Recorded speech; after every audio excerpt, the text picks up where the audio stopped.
Syria's fought a third attack by the terrorists of ISIS on al-Tabqa airport, killing and injuring 200 terrorists.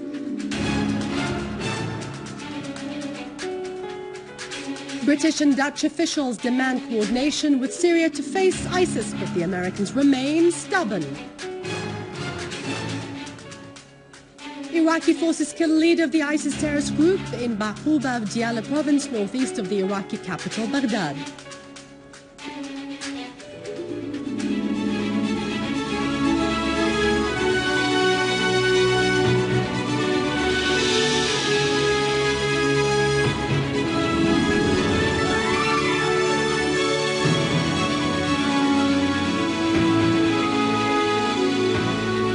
Good afternoon. Welcome to our news bulletin. I'm Dania Nizam. The Syrian Arab Army continues to eliminate the terrorists and to thwart their infiltration attempts and their attacks on the citizens and the military posts. A Syrian Arab Army unit repelled an attack by the terrorists on a military post in Tel Khadr in Daraa countryside, killing dozens of terrorists and injuring others. Other army units targeted the terrorists' gatherings in the farm of Abu Yasin al-Hariri and the surrounding area, killing many terrorists and also destroyed 3 of their machine gun-equipped vehicles, eliminating all terrorists inside. In Al-Qunaitra countryside, the Syrian Arab Army units killed many terrorists and injured others, targeting their gatherings in Rasm al-Burghul, Ain al-Darb, Majduliya and Mumtani. Meanwhile, Syrian Arab Army units killed many terrorists, some of them non-Syrians, in the neighborhoods of Al-Rushdiya, Al-Abdi and Al-Huwaika in the city of Deir ez-Zor.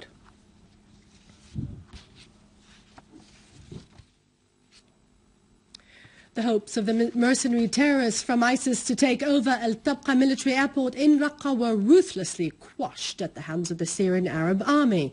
Tens of dead bodies of those terrorists have been left lying on the ground all along the area surrounding the strategic airport in the northern province. Despite the media incitement in support of ISIS terrorists in their attack against the airport and the scale of weapons which they employed in their attacks over the past days, the terrorists could not hold their ground as they have been faced with the unshakable bravery and strength of the armed forces, according to a field commander. Field commander said that the terrorists were forced to retreat after they suffered heavy losses in personnel and equipment. He confirmed that al-Tabqa military airport is secure and the army members guarding it are targeting the terrorist positions in the surrounding area, pointing out that the army units have established control over the adjacent Al-Ajail town. The position of the town, the commander said, has provided the army with a springboard to monitor and pound ISIS terrorists' positions in Al-Tabqa area. He affirmed that severe losses were inflicted upon the terrorists, with many of the tanks, launchers and vehicles which they were using in their attacks were seized. Another field commander recounted how armed mercenary terrorist groups attempted on Thursday night to storm and infiltrate the airport. In Homs countryside, the Syrian Arab Army units foiled several infiltration attempts by the terrorists who tried to sneak from Hosh Hajr towards the secure areas in Hosh al-Agha in Talbise and between the villages of al-Bitmi and al-Muhasham. Syrian Arab Army also targeted several gatherings for the terrorists in Jisr al-Kharab in al-War and around the electricity power station in Dar al-Kabira, as well as in the villages of Fao, Shawish, Salam, Sharqi, Rahum and Msherfi, killing many terrorists and destroying their weapons. Syrian Arab Army units also killed many terrorists and injured others in Tel Dao, Birshqai and Samail in Al-Hule countryside, as well as in the tree farm in Palmyra.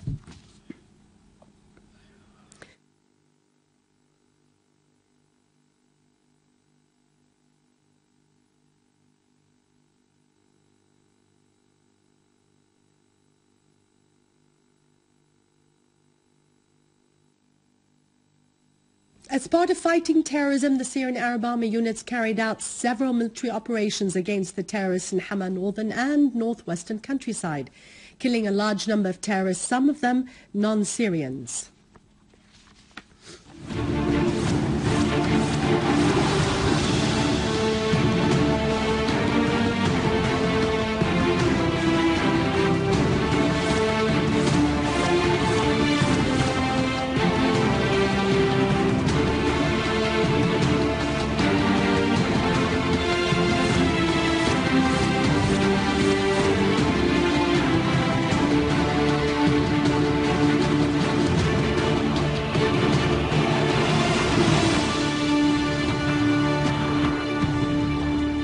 Iraqi forces eliminated one of ISIS leaders in Baquba and Diyala governorate to the northeast of the Iraqi capital, Baghdad.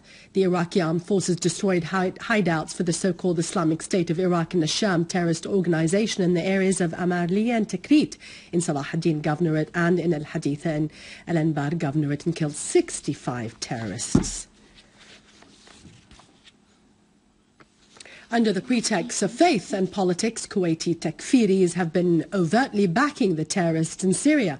Prominent Kuwaiti parliamentarians like Walid al-Tabqa, Jamal al-Harbash, Mubarak al-Walan, Fallah al-Sawagh, Badr al-Dahoum, Naif al-Mirdas, and Hamad al-Mater, and sheikhs like Shafi al-Ajami, Abdul Aziz al-Fadli, Hajjaj al-Ajami, and Saeed al-Ajami have all been supporting the campaign called Kuwait's Great Campaign to recruit about 12,000 of what they called invaders, a term which later was changed to be jihadists, to go and fight in Syria.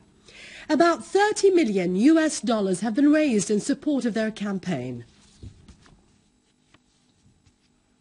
Kuwaiti media outlets have disclosed these facts, warning at the same time against the imminent threat posed by the so-called Islamic State in Iraq and the Levant and other terrorist organizations in Kuwait. Kuwaiti sheikh and media man Wasim Youssef has indicated that former Kuwaiti parliamentarian Walid al-Tabqa is one of the prominent figures who has been politically backing Jabhat al-Nusra and ISIS in Syria and made several visits to areas inside Syria where Jabhat al-Nusra and ISIS terrorists are fighting to voice support to them by supplying them with arms and funds.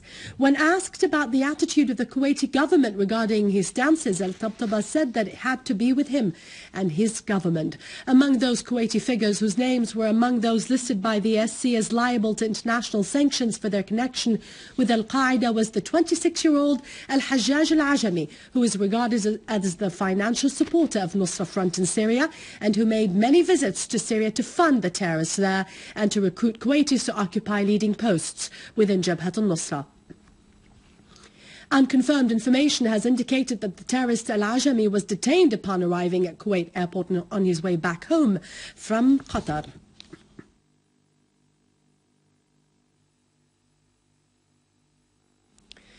Western governments have never stopped to express deep concerns over the threat posed by extremism on their countries. Recently, the French authorities have detained 2 female French teenagers on charge of planning to travel to Syria to support the terrorists there in the so-called sexual jihad, among other 60 persons who have been interrogated on charges of joining terrorist organizations.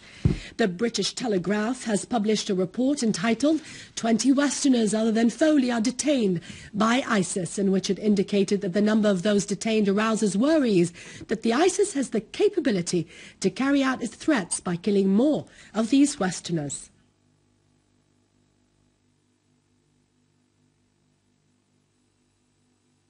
The newspaper, moreover, has listed the names of the British terrorists who have been fighting in Syria, among them Abu Abdullah, Riyad Khan, Nasir Muthanna, Abu al-Bara al-Hindi and others.